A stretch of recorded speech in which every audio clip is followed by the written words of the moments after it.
பணம் எல்லாருக்கும் முக்கியம். அந்த பணத்தை பெறுவதற்குரிய வழிமுறைகள் தெரியலை. நான் இங்கே ஒரு அற்புதமான விஷயத்தை சொல்லலான் இருக்கேன்.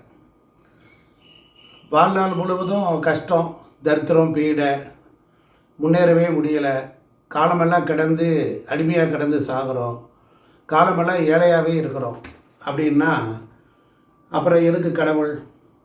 ஜாதகத்தில் டைம் சரியில்லை, மோசமாக இருக்குது, பையனுக்கு படிச்சுட்டான், வேலைக்கு போக முடியல அப்படின்னு இருக்கும்போது அப்போ ஒரு கோயிலுக்கு போகிறோம். சரியான கோயிலுக்கு சரியான நேரத்தில் போகும் பொழுது அங்கே உள்ள தெய்வம் காத்திருக்குது. நம்முடைய மூதாதையர்களை எல்லாரும் செய்த புண்ணியங்களை எல்லாம் பல கோயில்களில் பல இடங்களில் மறைந்திருக்குது. இது நமக்கு தெரியல. யாராவது ஒருத்தங்க நமக்கு அதை தொட்டு காட்டணும், சுட்டி காட்டணும். புரியுதுங்களா? இப்போ வாழ்க்கையில் பண வசதிகளை பெறணும்னா என்ன செய்யணும்? அப்போ நம்ம கடவுள் பல குருமார்கள் வாயிலாக சொல்லியிருக்காங்க. வார்த்தைக்கு வார்த்தை சொல்லுவாங்க. எங்கள் அம்மா சொல்லுவாங்க, இப்படி செய்யாதரா அம்மாங்க, டேய் நக்கி திங்காதரா அப்படிம்பாங்க. எங்கள் அம்மா சொல்லுவாங்க, படுக்கையில் படுத்து நெளிஞ்சிக்கிட்டு இருக்காராம்பாங்க. காலையில் எழுந்த உடனே தலைக்கு எண்ணெய் வைப்பா, காலையில் எழுந்த உடனே மங்களகரமான பொருளை பார்க்கணுப்பா அப்படின்னு எங்கள் அம்மா சொல்லுவாங்க. ஆனால் இப்போ இவர் இந்த ஐயா சொல்லும் போது எங்களுக்கு ஞாபகத்துக்கு வருது அப்படின்னுங்கிற மாதிரி இருக்கும்போது, உங்கள் அம்மாவினுடைய ஆன்மா, நீங்கள் வழிபடக்கூடிய குலதெய்வம் என் முருகப்பெருமான், நீங்கள் என்னென்ன தெய்வத்தெல்லாம் வணங்கி வழிபடுறீங்களோ அந்த தெய்வங்கள்லாம் சேர்ந்து யாராவது ஒரு மனுஷ ரூபத்தில் உங்கள் வீட்டு கதவை தட்டி எழுப்பி உங்கள் செல்ஃபோனில் காலையில் எழுந்த உடனே ஒரு நல்ல நிகழ்வுகளை காதில் கேட்கும்படியாக செய்யும். ஸோ இதில் இருக்கக்கூடிய ரகசியம் அதுதான். அதனால் ஒரு காலத்தில் கோவிலில் போய் சச்சங்கம் கேட்டோம், உபன்யாசம் கேட்டோம், இல்லை அக்கம் பக்கம் உள்ளவங்க நல்லது சொல்கிறவங்க இருந்தாங்க, நம்ம காம்பவுண்டு வீட்டில் இருந்தோம். ஸோ நமக்கு இப்போ நம்ம யாருக்கிட்டையும் பேசுகிறது இல்லை, ஒரே வீட்டில். அதனால் இப்போ செல்ஃபோனே நம்முடைய வாழ்க்கையாகிடுச்சு. அப்போ இது மூலியமாக இறைவன் என்ன பண்ணார்? நீ எங்கே இருக்கிறியோ, எப்படி இருக்கிறியோ, அதன் மூலமாக உனக்கு ஒரு முன்னேற்றத்திற்கு வழி தர்றேங்கிறதா அர்த்தம். கண்டிப்பாக இது ஒரு பெண்கள் சம்மந்தப்பட்ட விஷயம். பெண்கள் அவசியம் பாருங்கள். நம்மளுடைய சேனலுக்கு நீங்கள் நிறைய ஆதரவுலாம் கொடுத்து வர்றீங்க. உங்களுக்கு கோடான கோடி நன்றி. அதாவது எப்பொழுதுமே நமக்கு ஒரு அற்புதமான விஷயம், இந்த பூமியில் பொறுத்தளவில் நிறைய விஷயங்கள் இருக்குது. இந்த நிறைய ஐஸ்வர்யமான விஷயங்களுக்கு எப்போவுமே ஒரு வேல்யூ இருக்குது. இப்போ நம்மளுடைய வாழ்க்கையில் இந்த செடி கொடிகள் இல்லாமல் நம்ம வாழ்க்கையே இல்லை. செடி கொடிகள் இல்லாமல் வாழ்க்கையே இல்லை. இந்த செடி கொடிகளை வச்சு தான் நம்மளுடைய வாழ்க்கை துவங்குது. இப்போ நமக்கு பணம் கொடுக்கணும் அப்படின்னா என்ன செய்யணும் அப்படின்னா, இந்த செடிகள்லாம் ஏன் இருக்குது? நம்ம வாடகை வெறுமனே இருக்கக்கூடாதா? இறைவன் இந்த உலகத்தை படைச்சிட்டு எல்லாத்தையும் பெர்ஃபெக்ஷனாக படைச்சிட்டு ஆண்டு அனுபவித்து நம்மக்கிட்ட இந்த உலகத்தை கொடுத்துட்டு போயிருக்கார். நம்ம வீட்டுக்கு அருகில் இருக்கிற மரம் என்ன செய்யுது? இந்த செடி என்ன செய்யுது? ஒரு காம்பவுண்டு வீடு, ஒரு குடியிருக்கிறோம், ஒரு டெனண்ட்டு. அப்படி இருக்கும்போது நிறைய பேர்கள் இந்த செடி கொடி தாவரங்களுடைய தான் வாழ்க்கை, எங்கே பார்த்தாலும் அதுதான் இருக்குது. அப்போ நமக்கு மாணிக்க வாசகர் சொல்கிறார், புல்லாகி பூடாய் புழுவாகி பல் விருகமாகி பேயாய் கணங்களால் பறவையாய் பாம்பாகி அப்படி சொல்லி வரிசைப்படுத்திக்கிட்டே வர்றார். பேயாய் கணங்களாய் எல்லா பிறவியும் பிறந்திழைத்தேன் இத்தாவர சங்கமத்தொல்னு சொல்கிறார். அப்போ சங்கமம் என்றால் இணைந்து வாழ்ந்துருப்போம். நாமளும் ஒரு செடியோ தான் பிறந்து தான் அதில் லிபரேட் ஆகி இல்லை ப்ரொமோட் ஆகி நம்ம வந்திருப்போம். ஸோ இப்போ இங்கே நான் என்ன சொல்ல போகிறேன்னா, பண வரவுகள் குறிச்சிக்கங்க. எப்போவுமே பண வரவுகளை கொடுக்கக்கூடியது 3 கிரகங்கள். நம்முடைய ஜாதகத்தில் இந்த 3 கிரகங்கள் கெட்டு போயிட்டால் 3 கிரகங்களுக்கு பதிலாக அந்த செடிகளை வைத்துக்கலாம். இப்போ உதாரணத்திற்கு புதன். இந்த புதன் என்கிற ஒரு செடி, புதன்கிற ஒரு கிரகம், சுக்கிரன் என்கிற ஒரு கிரகம், குரு என்கிற ஒரு கிரகம். இந்த 3 கிரகம் தான் செல்வத்தை கொடுக்குது. இப்போ கலியுகத்தில் புதன் தான் இப்போ கையில் தொடாத பணம், நல்லா எல்லாமே பேங்க் அக்கௌண்ட் ட்ரான்ஸ்ஃபர், அக்கௌண்ட்டில் பணம் போட்டுருங்கன்னு சொல்கிறோம். இப்போ ஜிபே பண்ணிடுங்க, கூகுள் பே பண்ணிடுங்க, ஃபோன்பேயில் பண்ணுறங்க அப்படின்லாம் சொல்கிறோம். ஸோ அப்போ வர்த்தக பரிவர்த்தனை, பண பரிவர்த்தனை ஃபுல்லாகவே டிஜிட்டல் முறையில் வந்துருச்சு. அப்போ இதுக்கெல்லாம் இந்த காலகட்டத்தில் குரு அந்த பொறுப்பை வகிக்கலை, புதன் தான் வகிக்கிறார். அப்போ இப்போ நமக்கு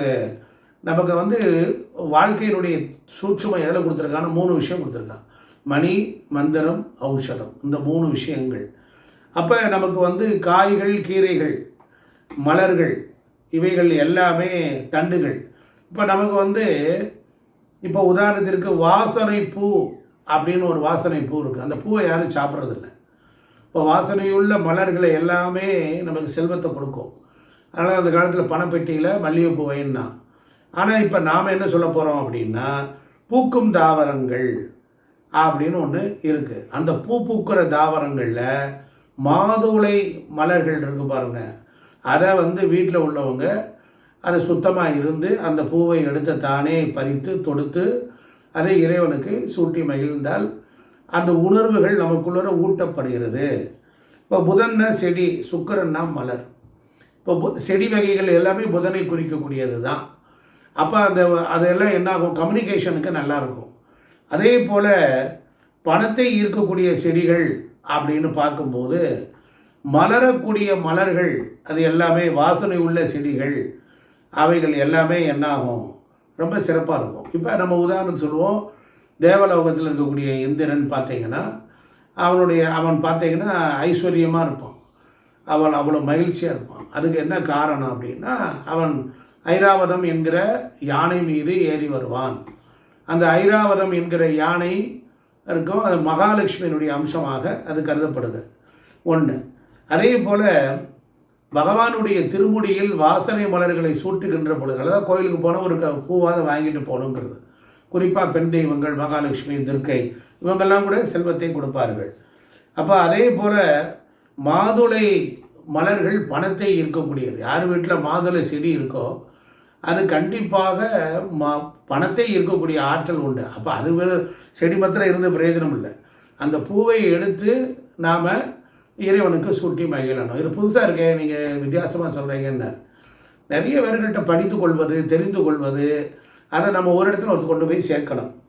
அதே போல் பார்த்தீங்கன்னா தேவேந்திரன் பார்த்தீங்கன்னா பாரிஜாத மலர்கள் அதெல்லாமே வாசனை உள்ள மலர்கள், அதெல்லாம் தேவலோகத்திலிருந்து வந்தவை. இப்போ அதே போல் பவளமல்லி, அந்த பவளம் என்பது செல்வத்தை ஈர்க்கும். அதனால தான் கையில் பெண்கள் தாலியில் ஒரு குண்டாவது ஒன்று போட்டுக்கணும்பாங்க. பவள மோதிரம் யார் வேணாலும் போட்டுக்கலாம்.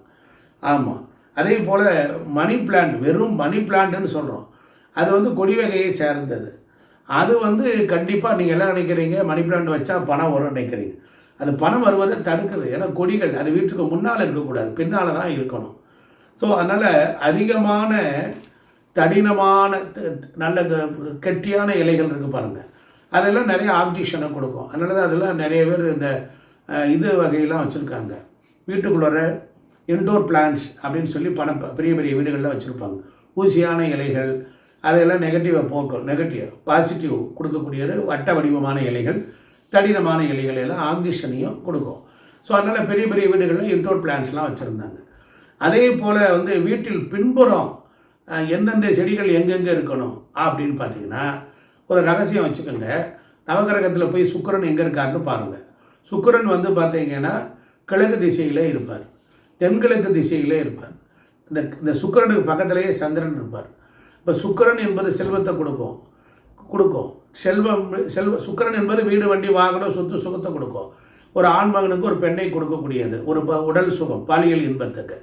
அதுபோல் ஒரு சுகமான நல்ல நல்ல நல்ல உணவு, நல்ல உடுத்தக்கூடிய ட்ரெஸ்ஸு, தங்க நகை, ஆடை ஆபரணங்கள் இவையெல்லாம் கொடுக்கணும்னா சுக்கிரன். ஆனால் தங்கத்தை கொடுக்கக்கூடியவர் யார் அப்படின்னா குரு தான் தங்கத்தை கொடுப்பார். அப்போ சந்திரன் என்பவர் எப்படிப்பட்டவர்னா மனமகிழ்ச்சியை கொடுப்பார். அப்போ பார்க்கடலில் தான் மகாலட்சுமி தோன்றினா. பார்க்கடல் பார்த்தீங்கன்னா அது கடலினுடைய ஒரு குறியீடு தான். அப்போ இந்த நாம் என்ன சொல்ல போகிறோம் அப்படின்னா, சில செடிகளை எங்கெங்கே வளர்க்கணுங்கிறது ஒரு முறை இருக்குது. இப்போ வீடுகளில் பொறுத்தளவில் வடகிழக்கு கிழக்கில் செடிகள் வளர்க்கக்கூடாது.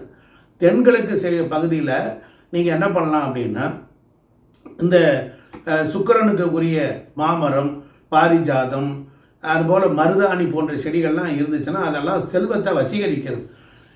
அது வசீகரிக்கிறது. அதுக்கிட்ட போய் நம்ம தொடணும். அந்த மரங்களை சுத்தப்படுத்தும் போது அந்த மரங்களில் வெளிப்படுகிற கதிர்வீச்சுக்கள் நம்மளுடைய உடம்பில் பட்டு நம்ம உடம்பில் ஒரு புத்துணர்ச்சியும் புது பொலிவையும் அன்பையும் ஒற்றுமையையும் சந்தோஷத்தையும் மகிழ்ச்சியையும் அது என்ன செய்யுது, அது நமக்கு கொடுத்து கொண்டே இருக்கும்.